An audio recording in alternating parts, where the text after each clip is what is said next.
कैले लो भेटे रानी अजाब काहे कैलू लेटे रानी। हरे मम्मी से तू कैले लो भेटे रानी अजाब काहे कैलू लेटे रानी। नैहरे में पहिले पहिला होता छठ कहतिया माई करे के बरत बानी यही से जुगड़ रहे में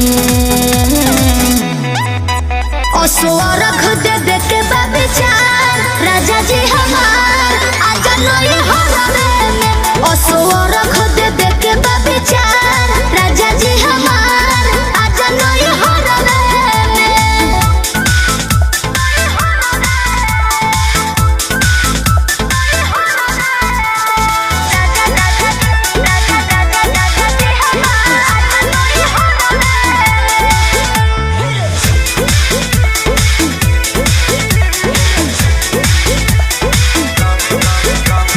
अपना तू ऐसन गईलू हो तू गईलू हो दिवालियों नमी में नहीं अइलू हो नहीं अइलू हो। गाँवे अपना तू ऐसन गईलू हो तू गईलू हो दिवालियों नमी में नहीं अइलू हो नहीं अइलू हो।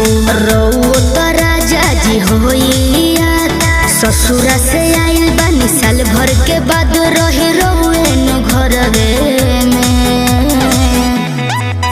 असुरख देवे के विचार राजा जी हमार आजा नई हरवे में असुरख देवे के विचार राजा जी हमार आजा नई हरवे में।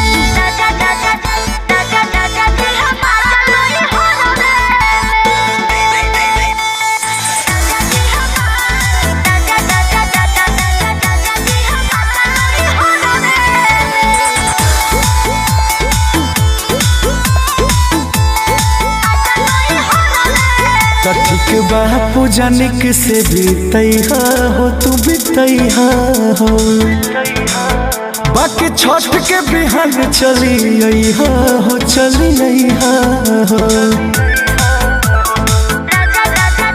ठीक बापू जानिक से बीतैहा हो तू बीतैहा हो बाकी छठ के बिहान चली अइहा हो चली अइहा हो।